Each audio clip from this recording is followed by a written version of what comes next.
Hey, this is Dal, and I'm going to be playing a mod for Minecraft called Tekkit. I left Minecraft for a really long time, and this has actually brought me back to it. I got a texture pack, Pure BD Craft. It's high res.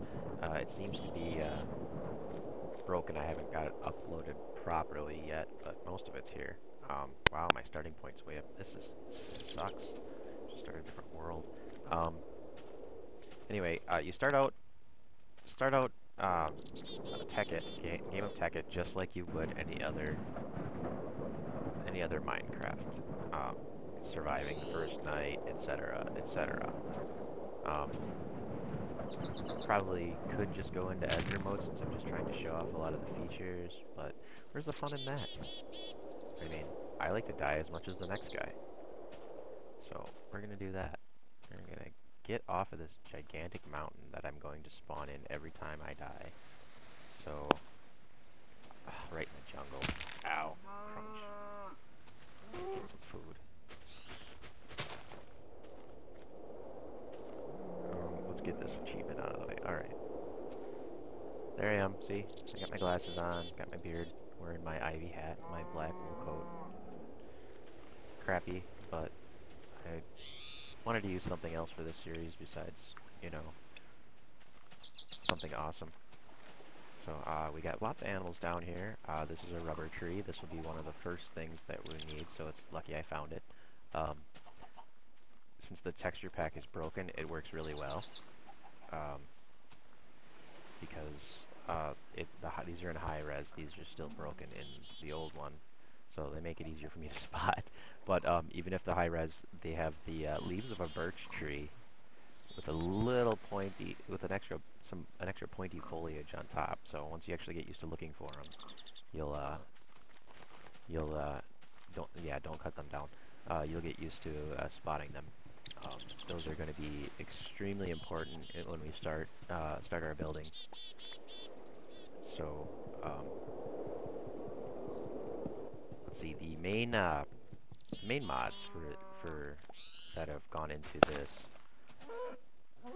are Industrial Craft, which gives you a lot. It's pretty much the basics. Everyone starting a new game will probably use Industrial Craft to start. Buildcraft, which lets you automate a lot of stuff. What else? Equivalent Exchange, as I like to call it, the Mage mod. That is probably my favorite. It's really badass. Almost overpowered, cheater-like. So badass. And then my least favorite, but it does add a lot of really cool features to work with, like volcanoes in the world, and a lot of the new ores like copper, tin, things like that, essential for a lot of the other ones, to be honest with you. It's called Red Power 2. Each one has their own kind of energy source. Like you can't build craft and or red power does not work off the same energy sources as IC2 would. So like a solar panel, an IC2 solar panel, and and battery box are not the same as the red power, which is called Bluetricity, the Bluetricity ones. So I should probably get this up and running here. My favorite add-on for this so far, though, is the biggest help is called Raise Minimap Icon, and it's the minimap on top gives you your coordinates. At the very end of the second line tells you how many blocks you are above bedrock, so that's very useful. Let me bring up the menu here real quick. You can enable it, disable it, you can render the surface, you can change a lot of this other stuff, change your options. Go ahead and play with it, you know, that's fine. One you're going to use a lot is the death point. Wherever you die, it'll place an X so you can try and get back there before your crap despawns, your inventory, but also gives you waypoints. This is invaluable. You change the color of the waypoint if you want. You can just set the coordinates, the standard coordinates, like, well, let's find a place to build first before I do that. Alright, actually I think this is kind of a nice spot, to be honest with you. So I'm going to set this as my build site. So we'll open the raise mini map by pressing period, make a waypoint. We'll add one. Sure, green. Homestead. Perfect. Click OK. And now back. Exit the menu. Homestead, right there. And now you can go, it'll show up on the mini-map. If it gets off screen, it'll show an arrow, just like any other mini-map would. So, that's enough of that. It's midday. I need to get someplace to crash, so we will come back after the first night. So I will see you in a couple minutes. Okay, well, I spent a couple of nights changing my little house that kind of ended here and adding on to it, making some room, because we're going to need a big area to start building some of these machines. But the first thing we're going to want to do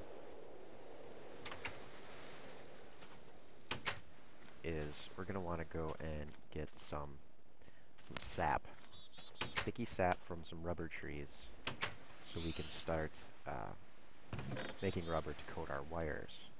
So what we'll need for that is we'll need wood to make it sap. So we'll go over here to our crafting table, and here's the recipe for that. It's a shaped craft for IC2, and it looks like that. Makes you tree tap. These things have a damage bar, just like armor and stuff. Let's go find get a whole bunch of those trees. Where did I see those? Equip that. Look around the tree. Alright, I don't see anything, so what we have to do then is we have to shave the leaves off right by the trunk, all the way up, and look for one. There's one. They look like that. And then you just right click. You can click a couple of times, but you'll notice that every time I click, the spigot comes out. There we go. There we go, and I don't think we're going to see any more. We can check. Okay. And then we got our sticky sap. Or sticky resin, I'm sorry, sticky resin. What that'll do, let's go pick up a couple more here, see if we can find some.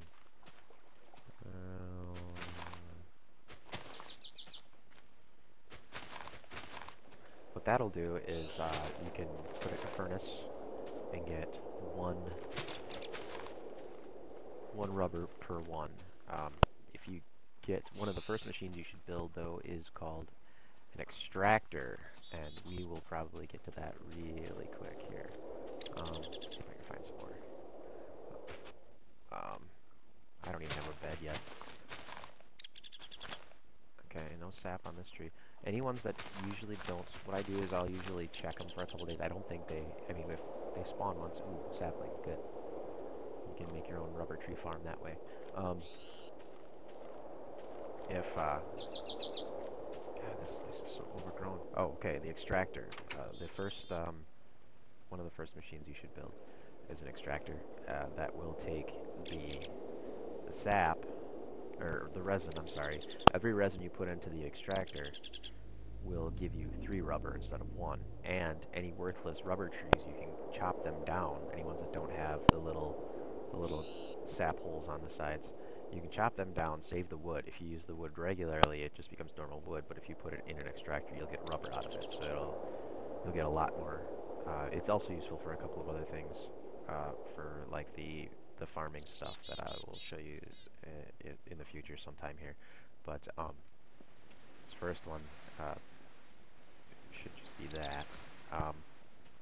Yeah, I spent a lot of my time building this house. But we're going to use all of this space for sure. For sure. And as we get into some of the more of the woodworking stuff, when we start making like hand saws and stuff, that'll be nice. Good. That'll get you a lot of really neat stuff. You can actually use mini blocks and cut regular size blocks into smaller size things, smaller blocks and cut them. Yeah, it's really neat. But I think we'll probably end there. I gotta go do some mining. Before we can really get started, you're gonna need a ton of iron. You're gonna need some copper. That stuff's like everywhere, so copper's not that big a deal. You can always find that. But iron is the big one to start out with. Lots of iron, lots of tin, and lots of redstone. So we're gonna go probably find a suitable place to dig pretty soon here. But you saw how to make a tap. Find your rubber trees. Get some food. Find your rubber trees and get that taken care of. I'll cook one here just so you can see what I'm talking about. I should have a coal in here. Yeah, I haven't even dug for coal yet. Isn't that awesome? We'll throw one in here in the furnace.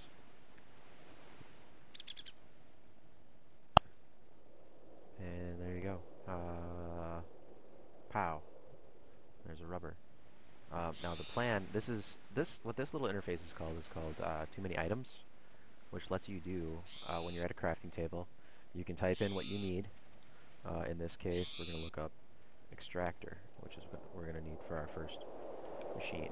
Extractor, there's two different kinds. Centrifuge, which is the further one, and this is the one we're going to want. And you'll see how to build it there. Machine blocks, electronic circuits, and then you can just click on it with the version I have. Just click on machine block, refined iron. That's iron ore smelted twice. It's melted into a bar and then smelted again into refined iron.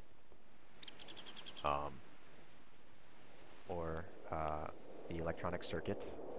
We already showed you how to make the taps. So the electronic circuit would be next. And you need 6 copper cables surrounding refined iron in the center and redstone to opposing sides in the middle somewhere to make that. It doesn't matter which way you do it. Building our extractor. We'll be building our generator to power our machines. We need that pretty much first, actually.